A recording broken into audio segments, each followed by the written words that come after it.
this episode of See You Friday. Thank you for being patient with us in the last 2 months while we were getting our things together.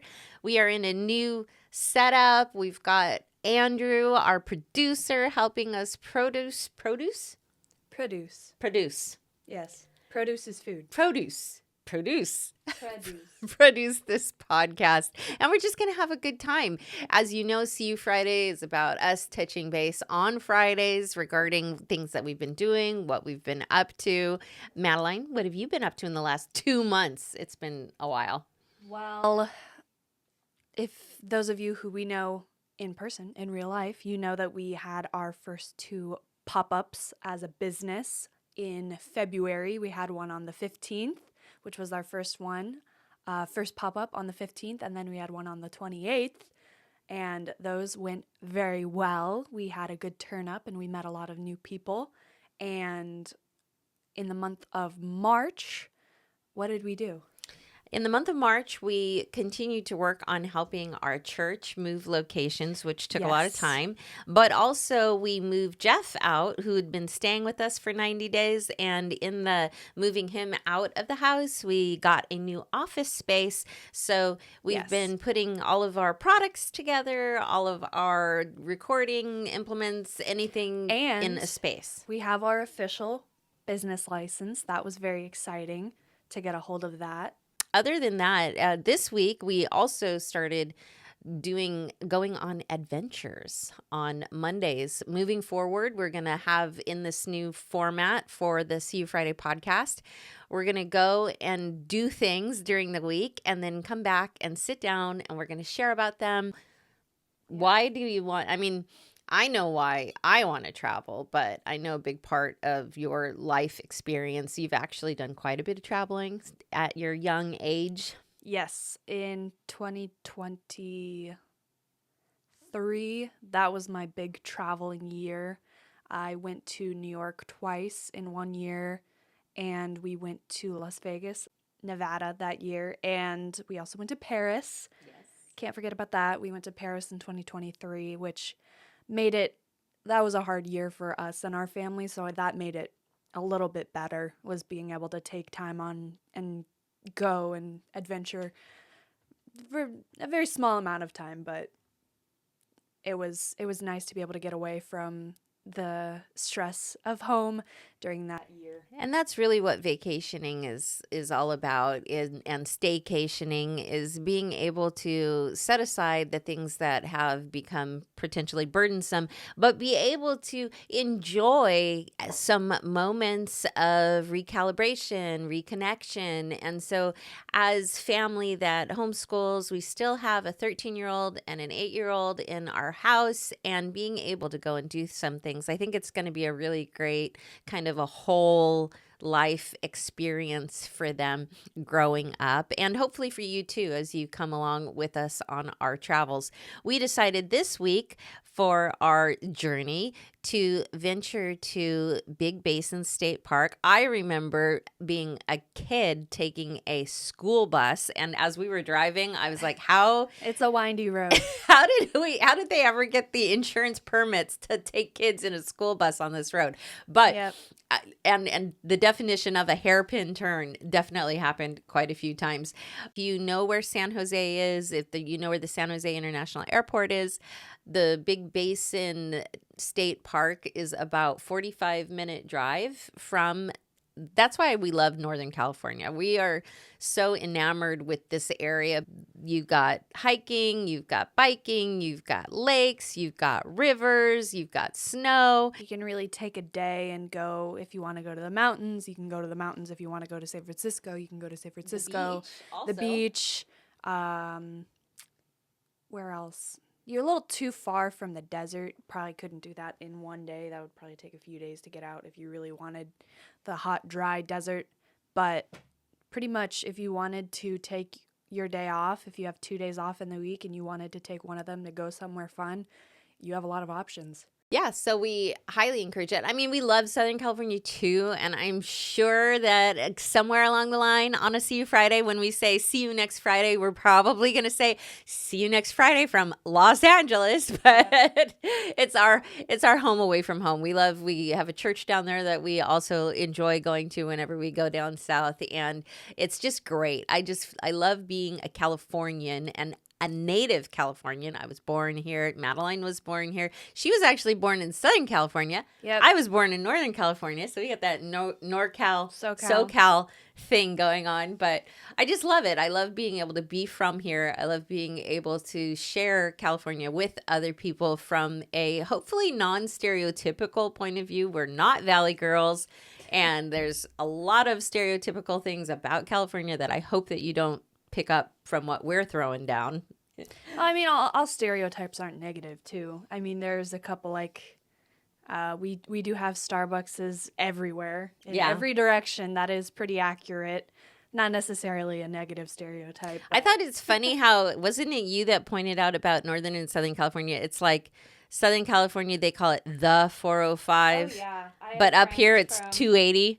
Yeah, I had a friend from LA and he would call it the 5 or I don't know a lot of highways. 405. But it's 405. the 405. Yeah, but the 5.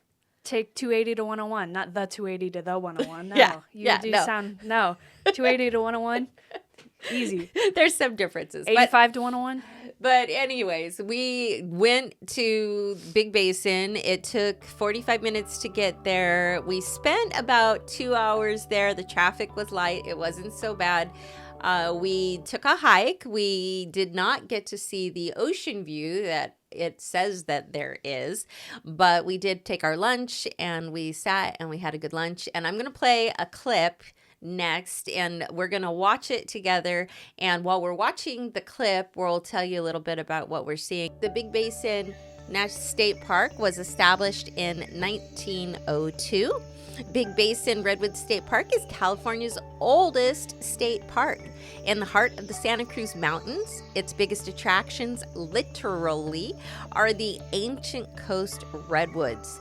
The park also offers spectacular views of the Pacific Ocean, many babbling brooks, and a fascinating natural and cultural history.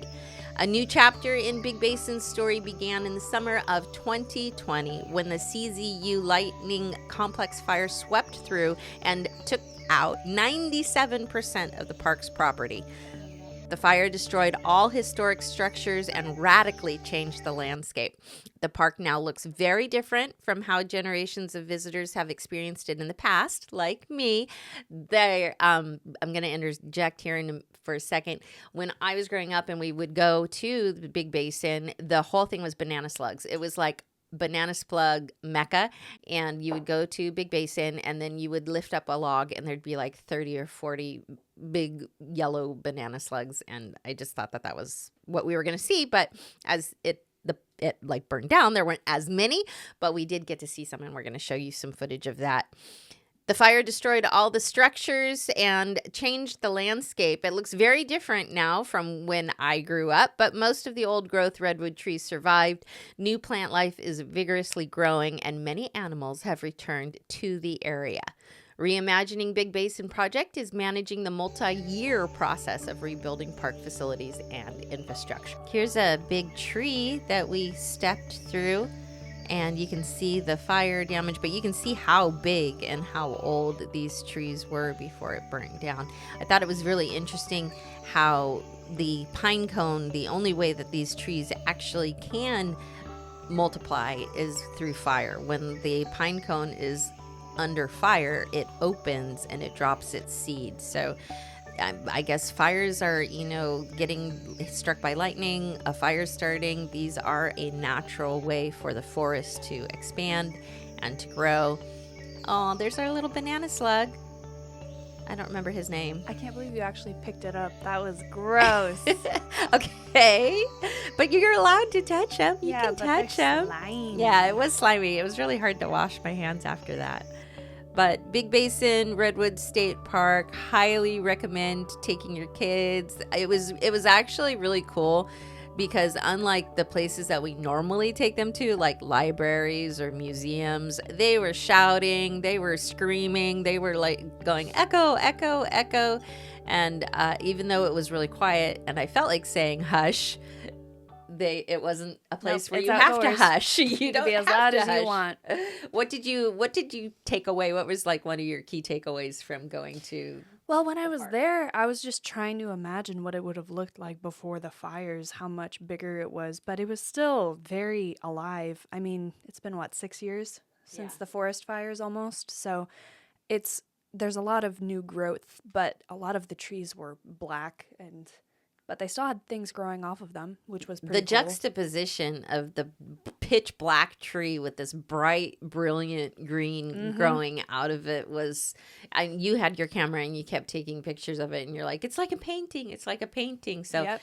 it's really cool to see how nature and art go hand in hand, how we were able to have conversations in the car with the kids driving up to the park. And we were talking about history and we were talking about the Bible and we were having this awesome dialogue, being able to communicate because your cell phone goes down, so you don't have necessarily music to listen to and the kids aren't on their devices and you're just getting out and experiencing the smells and the sounds and the clean air of being out and going and doing things. Yeah. Also, if you think about it, and the reason why California is as health conscious as we are is because we have such beautiful nature walks and it's not 95 degrees all the time like in Texas or really, really cold like up in the northern states. It's a perfect mix for temperature and we have such beautiful walks and it's mostly sunny all the time. It's not raining all the time. So